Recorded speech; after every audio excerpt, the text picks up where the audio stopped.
Hello and welcome back to another episode of the Self-Development with Tactics podcast. Today we are once again going to go through another book.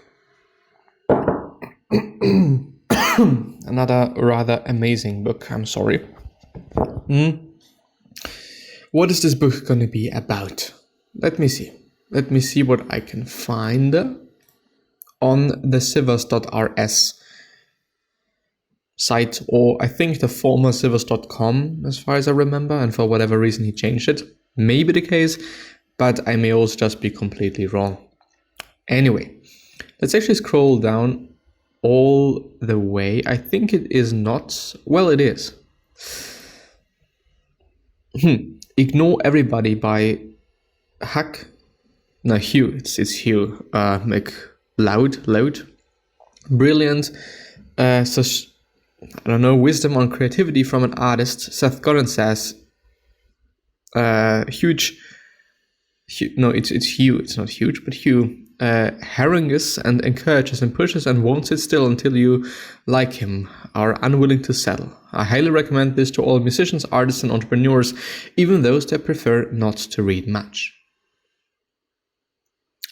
I do just, already know what this might be about. It might be about focusing on those people that you want to serve, as Seth Godin also has been talking about it for quite some time now, also in his books. By the way, really, really, really amazing books. But yeah.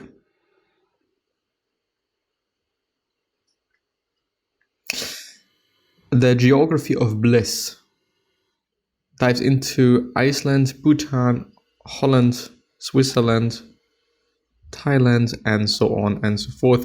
How We Decide by Jonah Lehrer, Lehrer. I think this is going to be the next book. It's going to be the next one. I guess that I haven't gone through this one already. I may be wrong, but going through a good book twice may not be bad. Brilliant book with one clear message. Our emotional brain is faster and usually smarter than our logical brain. Our emotions are trained by years of logic and experience, retaining it all for real wisdom. Many decisions are better made by going with the gut, not by doing with the gut feelings. Gets a little too technical with deep brain /neuro/cortex talk, but brings it back to usable points as well.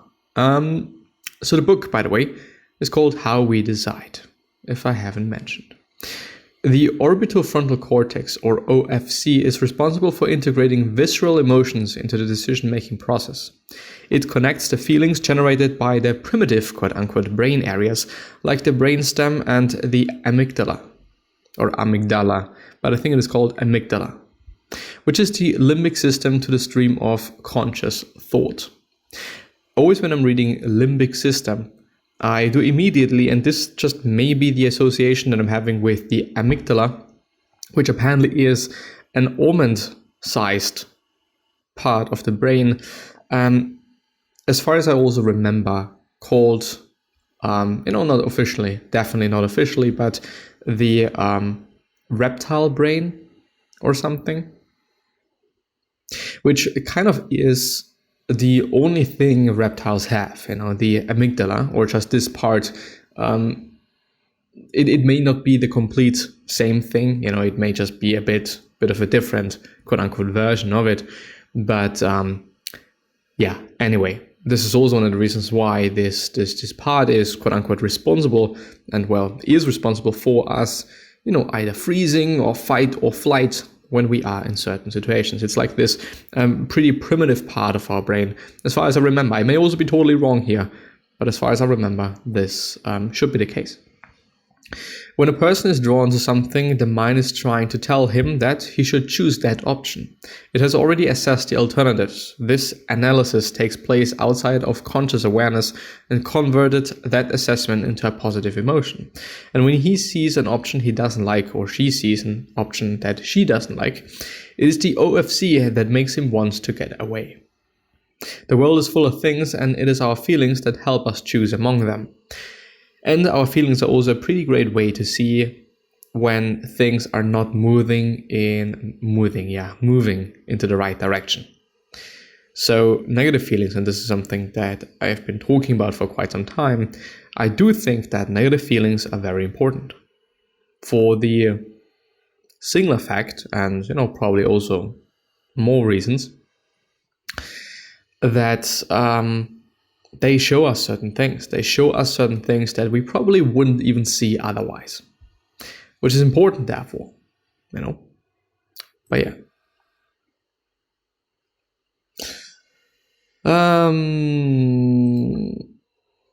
Emotion and motivation share the same Latin root, movere, I guess, which means to move.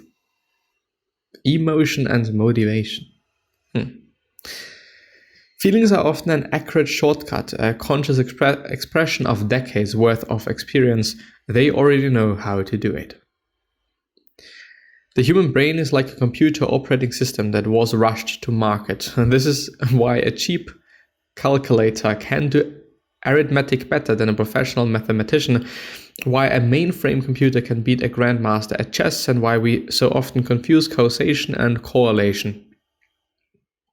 When it comes to the new parts of the brain, evolution just hasn't had time to work out the kinks. The emotional brain, however, has been exquisitely refined by evolution. Over the last several 100 million years, its software code has been subjected to endless tests so it can make fast decisions based on very little information.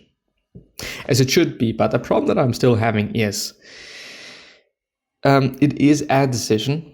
Is it, first of all, the best decision? And or, more importantly, am I influenced? Is my brain influenced by certain things? For example, I may not feel like working out.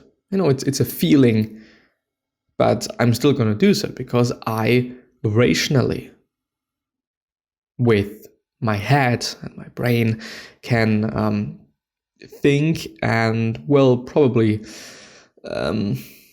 anticipate that it is going to be the better option in the future, which I don't really know if the amygdala is able to do so. If the amygdala is looking into the future, trying to evaluate the future and what to do about things. I don't know. The human brain is, I've read that already. The process of thinking requires feeling, for feelings are what let us understand all the information that we can't directly comprehend. Reason without emotion is impotent. After the ACC receives input from a dopamine neuron, spindle cells use their cellular velocity. They transmit electrical signals faster than any other neuron to make sure that the rest of the cortex is instantly saturated in that specific feeling. Which is, I think to some degree, it is a good thing, when it is about running away from things. Being able to do that very, very, very, very fast. On the other hand, if it is about, depression, and I do not even know if this works in the same way, or if I'm just completely off here. But having a brain, quote unquote, or maybe even literally full of depression may not be the best thing. May also kind of explain why then this is influencing big parts of our lives, because apparently it is just all over the place then. Human emotions are rooted in the predictions of highly flexible brain cells, which are constantly adjusting their connections to reflect reality. Every time you make a mistake or encounter something new, your brain cells are busy changing themselves. Our emotions are deeply empirical. Also, something that I've seen, maybe also have read before, I'm actually not quite sure, but emotions can make you learn faster, which is also one of the reasons why when we think back in our timeline in our life, we most often remember things that are highly, highly emotional. I don't know if your first kiss. Is there something going on there? No. A time where you've had a near-death experience, whatever it might be, something really, really emotional, and period. So, on the other hand, can I use it? Can I use this to learn faster, to learn better? there's so much information up to this point, or at this point of time, about learning better, learning more efficient, and so on and so forth, which is amazing. But a lot of people do not use it, unfortunately. I would at least guess. I'm not sure.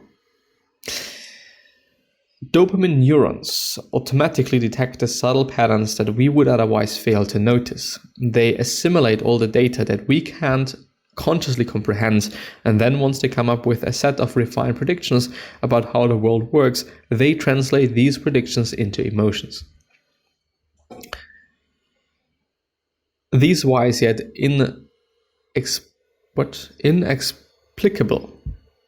Apparently, feelings are an essential part of the decision-making process. Even when we think we know nothing, our brains know something.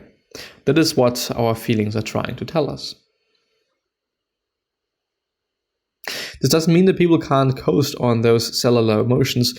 Dopamine neurons need to be continually trained and retrained, or else their predictive accuracy declines. Trusting one's emotions requires constant vigilance. Intelligent intuition is the result of deliberate practice. For Bill Roberty, his success has a simple explanation. I know how to practice. I know how to make myself better. Roberty brought a book on backgammon strategy, memorized a few opening moves, and then started to play and play and play. You've got to get obsessed. You've got to reach a point where you're having dreams about the game. I could just glance at the board and know what I should do. The game started to become very much a matter of aesthetics. My decisions increasingly depended on the look of things, so that I could contemplate a move and then see right away if it made my position look better or worse. It's not the quantity of practice, it's the quality. The most effective way to get better is to focus on your mistakes.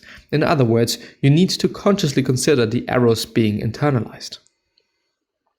Searching for his errors, dissecting those decisions that could have been a little bit better, he knows that self-criticism is the secret to self-improvement. Negative feedback is the best kind. An expert is a person who has made all the mistakes that can be made in a very narrow field. The experience of failure had been so discouraging for the quote-unquote smart kids that they actually regressed. The problem with praising kids, and this is going to be the last paragraph, for their innate intelligence, the quote-unquote smart compliment, is that it misrepresents the neural reality of education. It encourages kids to avoid the most useful kind of learning activities, which is learning from mistakes. And I do think that making mistakes is indeed important, but not consciously or on purpose. Let's put it like this.